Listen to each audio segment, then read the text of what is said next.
King 1 Samuel chapter 28 verse 19. Meto nga matibe patune na minsan kang ligtas, parati kang ligtas. Nung lawin tayong kwento keni, iharing Saul, ining panahon na panagala ni David. At puri niyang paten, iharing David, uling yan ang balo na yan ang susunod na maging hari na ning Israel.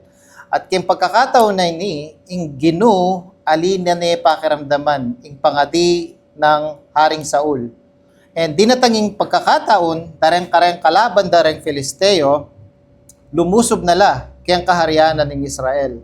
At sinabi na kayang verse 19, Moreover, the Lord will also deliver Israel with thee into the hands of the Philistines, and tomorrow shall thou and thy sons be with me. Ating special na pagkakataon, Kenny, na kung saan ni Propeta Samuel, payaga na ning Gino, na pagsabyan ng pasibayo iharing Saul. At nano na yung sitwasyon Kenny, metene ihari yung propeta Samuel. At no ka rin niya, at suya king banwa, uling metong yang ligtas. Pero nanong sinabi na kang haring Saul, ika at dayang anak mo, bukas akayabeda na kayo.